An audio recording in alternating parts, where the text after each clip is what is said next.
हर हर महादेव। तो आज हम इस वीडियो में सुनेंगे करवा चौथ की पौराणिक व्रत कथा और पूजन विधि।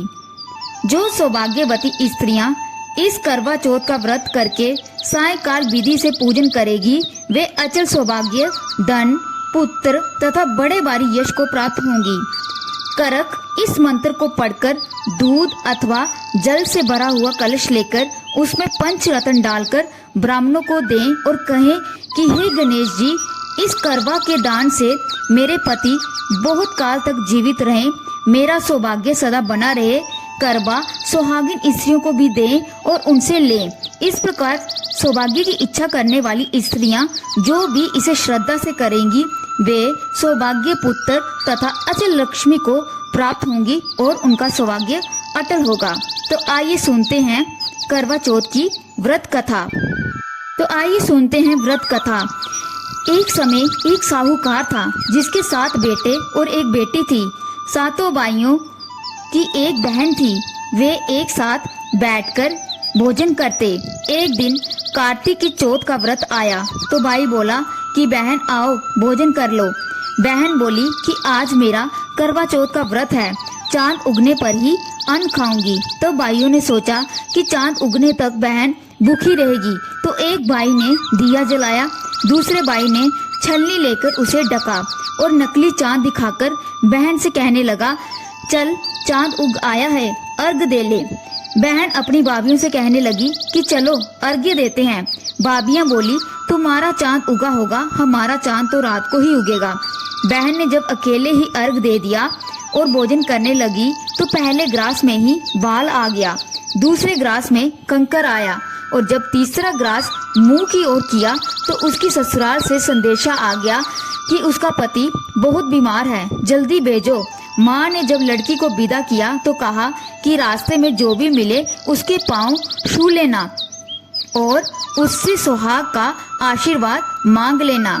फिर अपने पल्ले की एक गांठ लगाकर उसमें कुछ रुपए बांध देना। बहन जब भाइयों से विदा हुई तो रास्ते में जो भी मिला उसने यही आशीर्वाद दिया कि तुम 7 भाइयों की बहन हो, तुम्हारे भाई सुखी रहें और तुम उनका सुख देखो। सुहाग का आशीर्वाद किसी ने भी नहीं दिया। जब वे ससुराल पहुंची तो दरवाजे पर उसकी छोटी ननंद खड़ी थी। वे उसके भी पांव लगी तो उसने कहा कि सुहागन रो, सुपति हो। तो उसने ये सुनकर पल्ले में गांठ बांधी और ननंद को सोने का सिक्का दिया। तब भीतर गई तो सास ने कहा कि उसका पति धरती पर पड़ा है, तो वे उसके पास जाकर उसकी सेवा करने के लिए बैठ गई। बाद में सास ने दासी के हाथ बची खुची रोटी भेज दी। इस प्रकार से समय बीतते बीतते मंगसीर की चौथ आई तो चौथ माता बोली, करवा ले, करवा ले, भाइयों की प्यारी करवा ले। लेकिन जब उसने चौथ माता नहीं दिखी तो वे बोली कि हे माता, आपने मुझे उजाड़ा तो आप ही मेरा उद्धार करोगी, आपको मेरा सुहाग देना पड़ेगा। तब उस चौथ माता ने बताया कि पोष की चौथ आएगी, वे मेरे से बड़ी है, उसे ही सब कहना, वही तुम्हारा सुहाग देगी। पोष की चौथ आकर चली गई, माघ की फागुन की चौथ आकर चली गई, चैत, बैसाख, जेठ, आषाढ़, सावन और भादों की सभी चौथ आई और यही कहकर चली गई कि आगे वाली को कहना। असोज की चौथ आई तो उसने बताया कि तुम पर कार्तिक की चौथ नाराज है, उसी ने तुम्हारा सुहाग लिया है, वही वापस कर सकती है, वही आएगी तो उसका पांव पकड़कर विनती करियो। ये बताकर वे वहीं से चली गई। जब कार्तिक की चौथ आई तो गुस्से में बोली, भाइयों की प्यारी करवा ले, दिन में चांद उगाने करवा ले, व्रत खंडन करने वाली कड़वा ले, भूखी कड़वा ले। तो ये सुनकर वे चौथ माता को देखकर उसका पांव पकड़कर गिड़गिड़ाने लगी, हे चौथ माता, मेरा सुहाग तुम्हारे हाथ में है, आप ही मुझे सुहागन करें। तो माता बोली, पापिनी, हत्यारनी, मेरा पांव पकड़कर क्यों बैठ गई?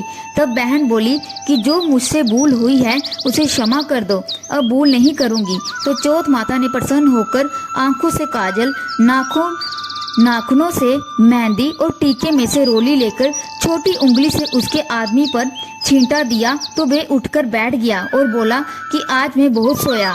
वे बोली, तू क्या सोया? मुझे तो 12 महीने हो गए। अब जाकर चौथ माता ने सुहाग लौटाया तब उसने कहा कि जल्दी से चौथ माचा का उजमन करो। जब चौथ की कहानी सुनी, करवा पूजन किया तो प्रसाद खाकर दोनों पति पत्नी चौपड़ खेलने बैठ गए।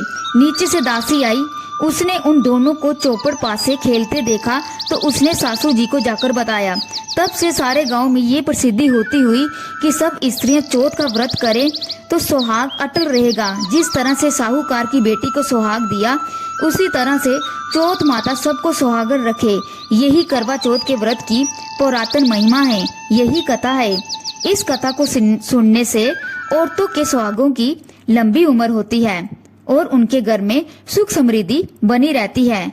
जय माता दी। हर हर महादेव।